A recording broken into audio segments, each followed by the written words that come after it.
en este 2022 queremos iniciar nuestra conversación sobre temas que son relevantes y que nos permitieron ver algunos hechos que ocurrieron en 2021. Para eso vamos a revisar algunas de las entrevistas que realizamos durante el año pasado y que nos permitieron ver nuevas dimensiones de los desafíos asociados al mundo ambiental.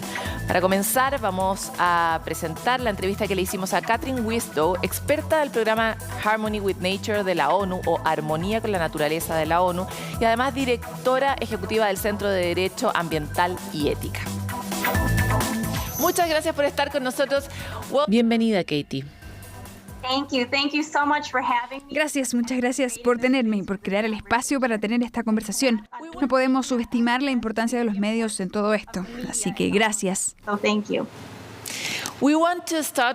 Queremos comenzar conversando contigo sobre nuestro sistema. Nuestro sistema está dirigido por leyes, pero ¿es suficiente para los desafíos actuales que tenemos como humanidad?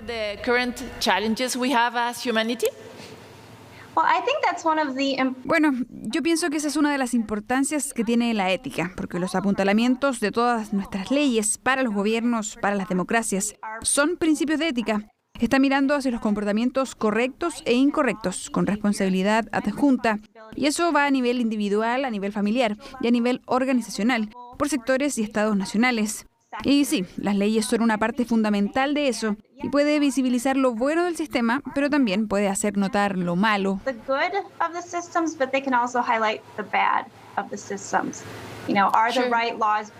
Las leyes han sido creadas y también han sido informadas, pero ¿eso es solo un espacio donde hay muchas palabras bonitas en el papel o hay acciones concretas detrás de ellas? ¿Pero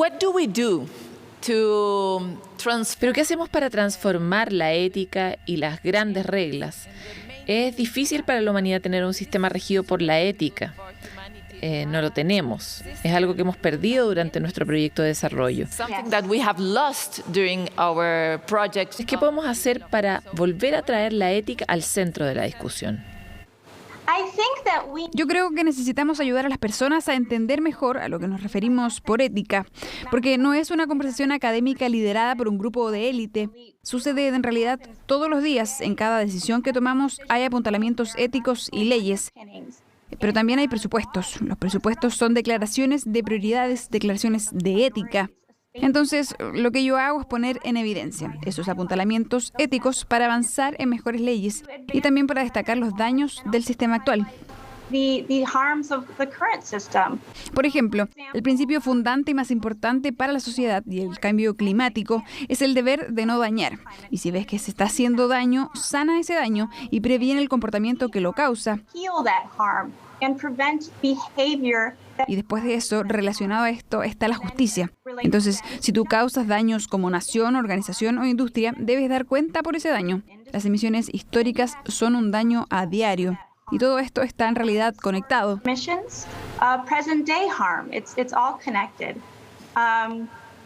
Además de eso está el deber de proteger. ¿Sabes? Lo cumplimos con nuestras familias y como individuos, pero debe ser todavía mayor para quienes tienen más poder. Entonces, las naciones tienen un deber de proteger a sus ciudadanos y reconocer que parte de ese trabajo de proteger a los ciudadanos está en el hecho de que todos estamos conectados. Ya sea aquí en Washington, D.C. o tú en Chile, el daño de acá se siente también allá. Existe una responsabilidad global para las naciones. Entonces, poniendo sobre la mesa estos argumentos éticos que son el centro para el entendimiento humano. Se conecta con las comunidades alrededor del mundo con el deber de que nos importe, con el deber de proteger a las personas más vulnerables, por ejemplo, de proteger a las mujeres, a los indígenas, a las futuras generaciones. Sabes, este es un lenguaje que se usa, pero no es un lenguaje que se utiliza en la práctica. Debemos poner esto en evidencia en todas nuestras conversaciones. Muy a menudo las conversaciones sobre el cambio climático están medidas por la economía o la desinformación y debemos decir, no, esto no está bien. Necesitamos estar hablando sobre justicia. El daño que hacemos aquí hace daño a las personas allá y esas personas no están causando el daño del cambio climático y ese es un asunto ético. Sure. Claro, pero existen estos países como Estados Unidos, países enormes como China, que han causado mucho daño a la humanidad a distintos niveles, pero hablemos específicamente de la atmósfera o del medio ambiente. ¿Qué podemos hacer como un país muy pequeño que somos frente a estos gigantes para cambiar la actitud? ¿Tienes esperanza sobre lo que pueda suceder en la COP26 con estos países como China y Estados Unidos específicamente? Sabes, siempre tengo esperanza. Siento que es algo importante para esta posición y para este rol. Y en realidad también hay que tener esperanza en nuestra vida, porque los sistemas que dañan quieren esta apatía. Ellos quieren que en realidad tú no te intereses. Ya sea en la democracia que cambia las leyes o las políticas para proteger el medio ambiente, o incluso en estas grandes negociaciones. Pero también tengo grandes preocupaciones, porque además de lo que haga o no China, cada nación, sin importar su tamaño, tiene sus responsabilidades con el conocimiento para actuar. Lo tenemos. Entonces, incluso si alguna nación lejana dice, bueno, China no está haciendo algo, entonces yo tampoco debería. Eso no es éticamente defendible.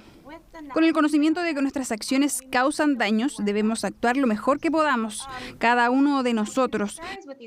Pero mis preocupaciones con estas negociaciones globales y lo que he visto durante los últimos 15 o 20 años de estar involucrada en ellas, es que hay una falla de estructura y en la aproximación.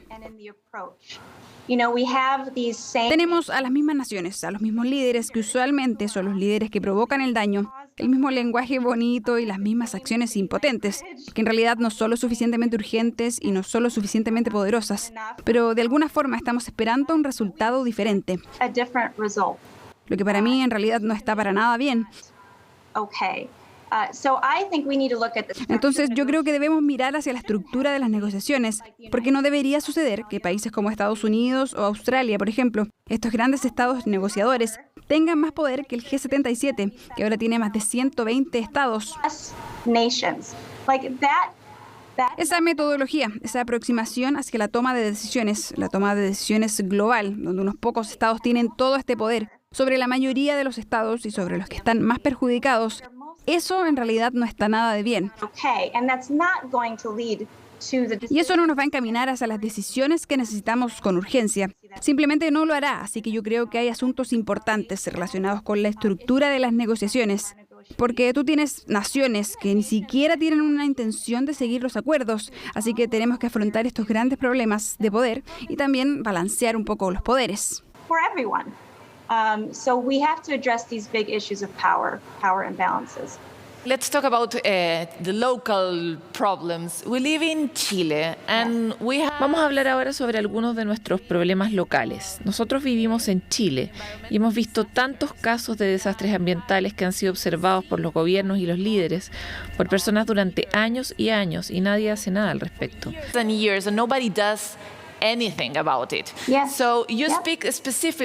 Tú hablas específicamente sobre la no acción. ¿Qué significa la no acción? ¿Y cómo los ciudadanos podemos hacer algo para cambiar esa actitud pasiva que finalmente está dañando irreversiblemente el medio ambiente? What's really interesting is about what motivates people. Algo que es muy importante es lo que realmente motiva a las personas como tú y como yo, o a la sociedad civil en general, versus lo que motiva a nuestros líderes políticos. Y lamentablemente, esas motivaciones son diferentes. Y se supone que los líderes políticos en realidad están para representarnos a nosotros. La gran motivación para la acción es la injusticia. Y si tú no puedes superar la apatía, como tú ya dijiste, vemos los mismos problemas. Incluso en los gobiernos donde la administración cambia, la ideología también política que administra cambia, sigues viendo inacción. La inacción no es acción, es la no acción, y generalmente es la acción más dañina. Existe una frase: el silencio solo beneficia a los opresores, y siento que la inacción de cara a la injusticia, de cara al daño, porque los daños en realidad al medio ambiente son siempre daños al ser humano. Esa es una de las grandes fallas éticas de los liderazgos, de nuestros gobiernos y de sus líderes, el no responder. And then, if they create challenges. Y también pasa que después, si ellos crean dificultades para la justicia, tienes una comunidad entera que está dañada, pero no tienen ningún tipo de accountability por ese daño. What are they to do? Pero ¿qué pueden hacer frente a eso? Y esa es una parte de mi trabajo, de mi acercamiento, de difundir el principio de la solidaridad. Yo visito comunidades alrededor del mundo y usualmente todo inicia por una historia de daño. Y muchas veces ellos comparten el mismo daño. Ellos no tienen poder, no tienen una voz en los gobiernos o las decisiones que les afectan. Pero luego ponemos en evidencia esto y compartimos estas historias con otros para que vean que no están solos y también que pueden aprender entre ellos.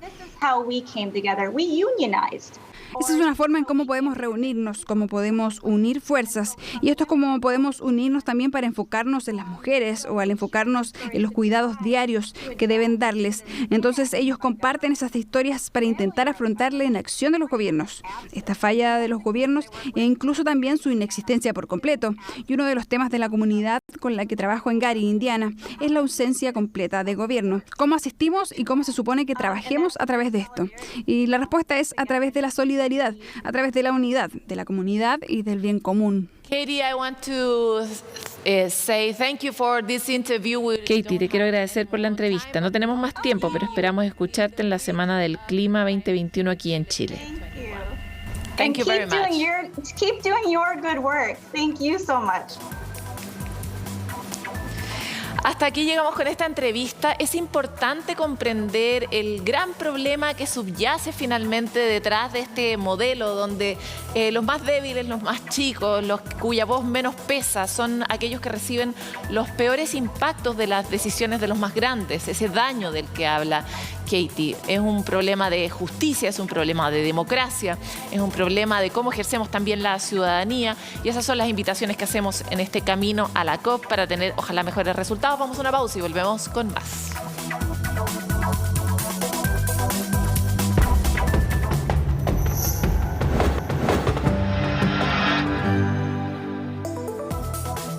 Y otro de los grandes hitos que queremos revisar de 2021 es justamente la COP26. El acuerdo que se logró en el marco de este encuentro decepcionó a muchos de la sociedad civil y de la sociedad científica, las de aquellos que participaron en el encuentro. Tuvo cosas buenas, por ejemplo, por primera vez se nombró el carbono en la hoja de ruta, pero también dejó sin fondo común a los países más pobres para poder enfrentar la crisis climática. ¿Cuáles son en este marco los desafíos para Chile? ¿Qué vamos a hacer ahora y qué debiéramos pedirle a la siguiente COP? Se lo contamos en la siguiente nota. Aplausos de pie en toda la sala. Fue el momento de la oficialización del acuerdo. Así se cerró la COP26, al menos la negociación, porque los próximos 12 meses serán claves para saber si la cumbre climática más importante de la última década realmente fue un éxito o un fracaso.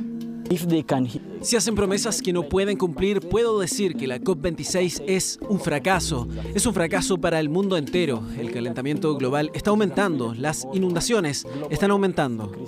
Es la decepción en Kenia, porque la promesa de eliminar los combustibles fósiles se vio debilitada por la intervención de China, su mayor consumidor, y Estados Unidos, el mayor productor.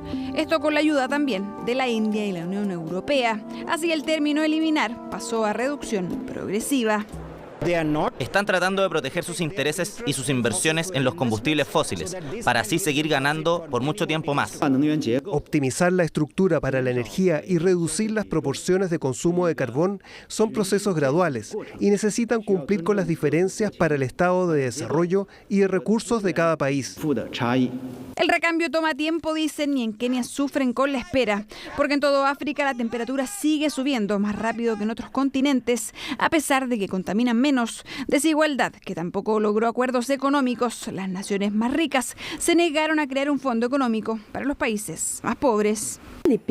¿Por qué los países que son mayormente las víctimas del calentamiento global, las islas, por qué validaron el acuerdo si este era tan malo? Estamos frustrados con esta, la más excluyente de las COPs, y con la continua intención de esquivar las responsabilidades de los que son los causantes de la emergencia climática.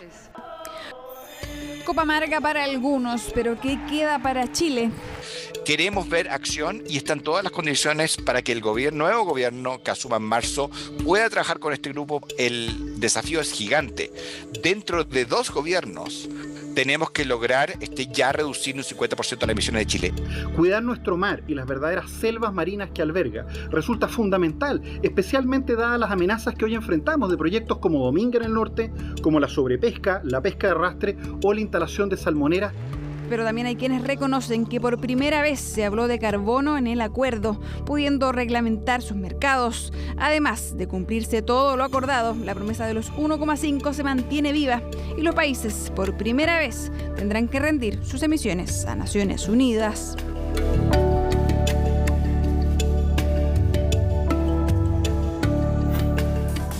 Bueno, y los estudios de impacto ambiental son probablemente la principal herramienta que tenemos para identificar cuál va a ser el impacto real de un proyecto específico en el entorno donde se va a emplazar, qué impacto va a tener sobre los ecosistemas, sobre la fauna, sobre la flora, sobre las distintas especies.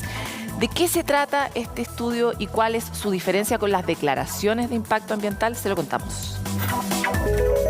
Todas las actividades del ser humano en la naturaleza generan algún tipo de impacto sobre los ecosistemas y los ciclos que se desarrollan en el medio ambiente. Un estudio de impacto ambiental se presenta cuando un proyecto reconoce que producirá impactos sobre el medio ambiente, a diferencia de las declaraciones de impacto ambiental, que argumentan por qué una determinada actividad no producirá impactos ambientales significativos.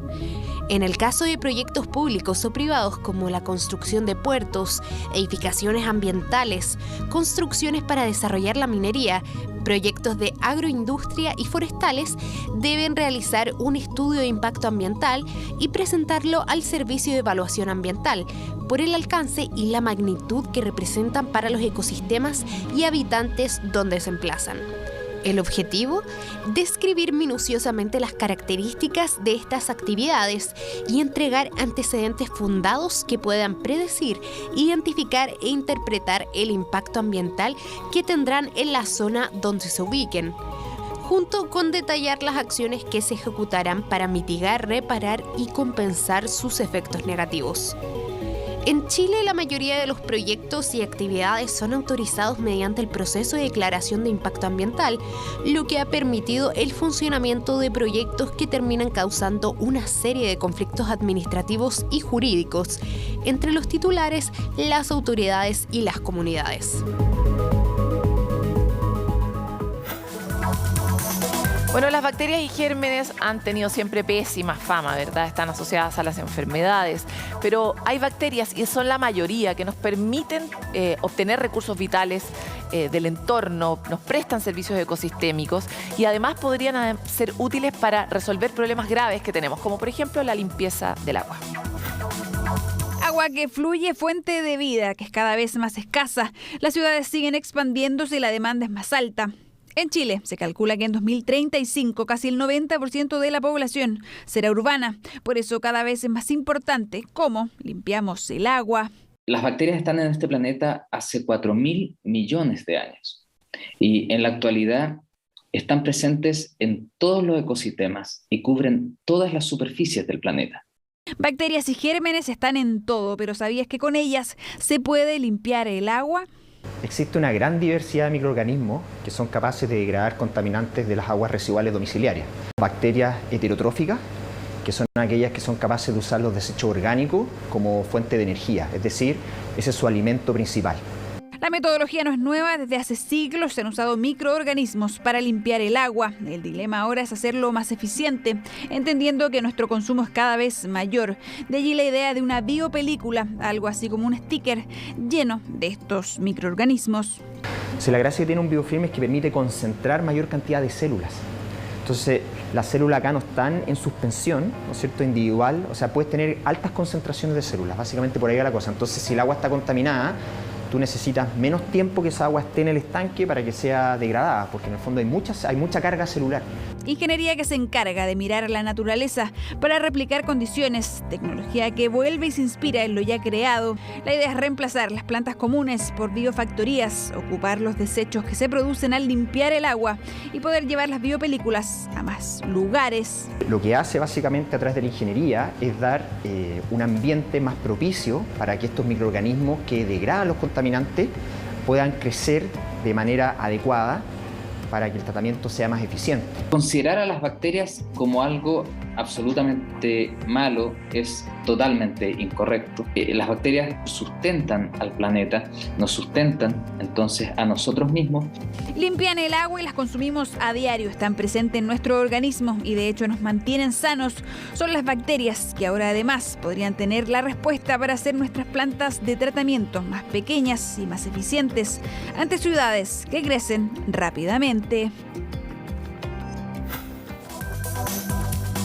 Y hasta aquí llega esta síntesis que hacemos de Desafío Tierra, tratando de recoger aquellos temas que no solo fueron relevantes en el año pasado, sino que lo serán en este año 2022 en materia de medio ambiente.